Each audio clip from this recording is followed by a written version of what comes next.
découvrir cette littérature, quoi. Donc tu as dessiné, tu as illustré beaucoup de livres. Pendant combien de temps? Une vingtaine d'années? Ouais, ça fait quelques vingtaines d'années. Qu'est-ce qui reste après 20 ans d'illustration, de livres et de couverture? Eh ben je dirais que sur 20 ans d'illustration,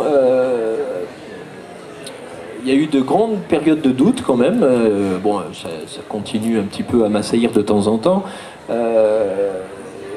Là où je suis plutôt particulièrement content de ces dernières années, c'est quand même d'avoir su garder le plaisir du dessin, parce que le rapport à l'illustration est quand même assez particulier, parce que ça signifie faire un dessin, ça va être une semaine de travail, alors que ça nécessite plusieurs mois de démarchage, plusieurs mois de contact quand même, pour des fois n'avoir qu'une semaine de travail. Et pour un illustrateur, ça signifie se remettre toutes les semaines en question, quoi, toutes les semaines démarcher. On en parle peu dans le métier d'illustrateur, mais effectivement, illustrateur, c'est malheureusement pas que dessiner, quoi. En fait, c'est pas juste ce plaisir-là. Il faut savoir aller, entre guillemets, démarcher, essayer de ne pas se fâcher tout de suite avec les gens qu'on a en face. Et des fois, c'est pas très simple. Et du coup, c'est quand même relativement usant. Et moi, il y a eu quand même des périodes où effectivement, où je me suis un peu éloigné de l'illustration. Bon, après, il y a eu Artefact, il y a eu des choses comme ça, mais par moments, je me suis un peu éloigné de l'illustration, peut-être malgré moi, parce que c'était aussi l'absence de commandes ou des choses comme ça. Mais du coup, c'était des périodes qui m'ont fait voir un petit peu le métier différemment, le milieu de l'édition différemment. Voilà, aujourd'hui, je suis content d'avoir retrouvé ce plaisir, quoi, en fait. Et à quel moment, à partir de quand, un illustrateur peut-il considérer qu'il est en train de bâtir une œuvre? Alors là, c'est une question piège. Oui, ça fait partie des vraies fausses questions auxquelles j'ai pensé. Alors là, j'en sais... Est-ce que toi, tu penses que tu construis ce qu'on... Même si c'est pas forcément un but, j'aimerais bien qu'il en reste forcément quelque chose, ou en tous les cas de bonnes sensations quand on lit le livre, ou de bonnes sensations quand on découvre l'image.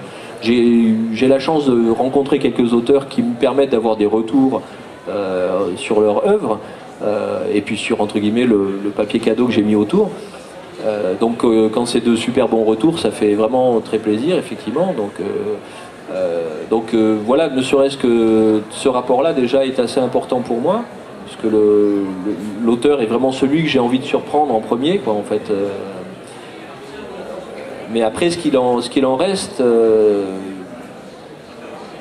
je dirais peu. Bon, moi, sur ma façon de travailler, j'ai pas forcément envie de retravailler sur le même univers, de retravailler sur les mêmes. La même ambiance, les choses comme ça. Alors des fois c'est un petit peu déroutant, je pense, pour l'édition, enfin pour l'éditeur qui, lorsqu'il m'appelle, il ne sait pas forcément toujours ce qu'il va avoir comme résultat. Je sais que ça a joué en ma défaveur de temps en temps, parce que c'était malgré moi, parce que j'aurais préféré garder certaines fidélités avec certains éditeurs, mais par moments je comprends qu'ils puissent être fatigués de ne pas savoir exactement ce que je vais fournir comme image. Et bon, je n'y peux rien malheureusement aujourd'hui. Mais j'espère juste, voilà, que je me demande pas s'il y a un fil rouge. Je me doute bien que ce fil rouge va s'installer de lui-même, parce que malheureusement, les mêmes défauts se répètent, et puis sur 20 ans, ça devient un fil rouge. Mais du coup, des fois, on a envie d'en sortir, quoi. Est-ce que tu peux revenir rapidement, en quelques mots, sur l'expérience d'Artefact?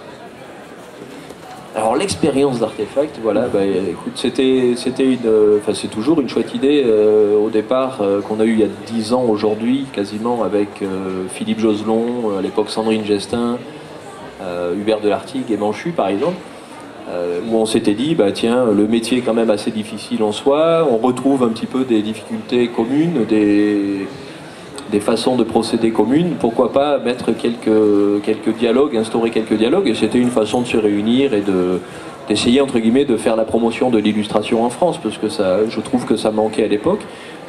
Du coup, moi je suis resté donc 10 ans président fondateur de cette association, et je l'ai quitté au mois de février aujourd'hui.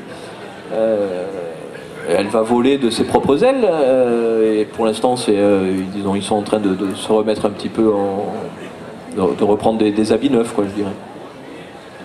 Et je pense que ça reste une expérience positive.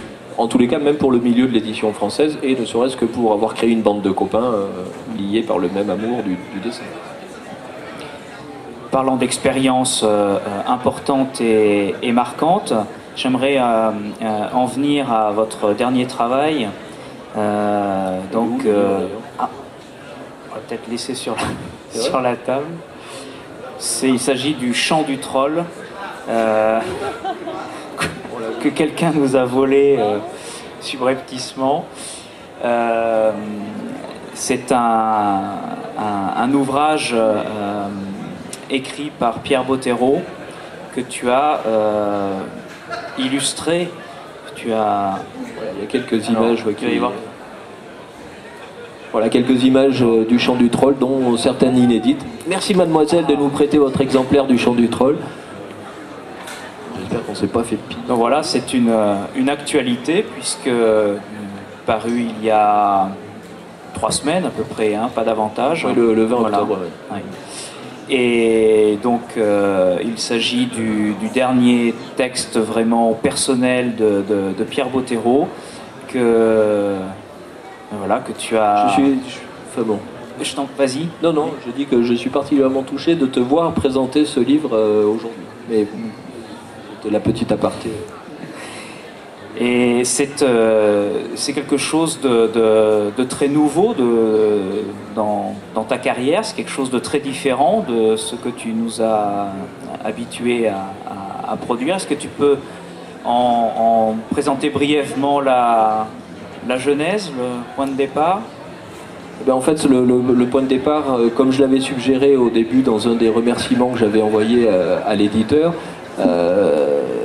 la genèse du livre en fait a été une tape sur l'épaule de la part de Pierre lors d'un salon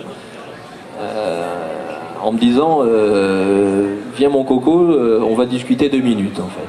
Et en fait on avait un petit peu eu une discussion concernant le travail d'illustration par rapport au texte, un petit peu comme on a fait lors de nos premières 10 minutes là, de rencontre, à savoir qu'est-ce que je pouvais penser moi d'une imbrication réelle entre un texte et un travail d'illustration, voir comment je pouvais peut-être traiter ça. Et du coup, j'ai quand même compris, après cette tape sur l'épaule, que la discussion qu'on avait eue avait eu quelques échos positifs dans l'esprit créatif de Pierre Bottero.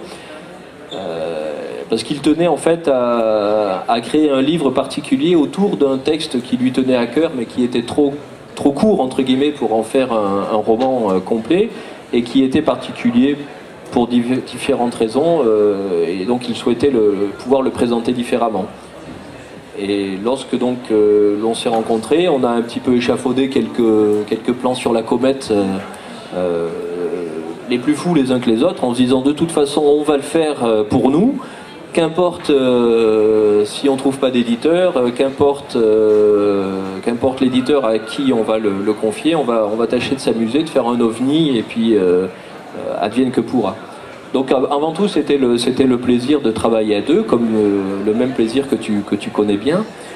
Et au départ en fait il y a eu 6 mois de travail qui n'apparaissent pas du tout dans le livre définitif, puisque tout a été mis de côté pour faire un autre type de travail quoi, en fait. Tu peux nous parler un petit peu de la façon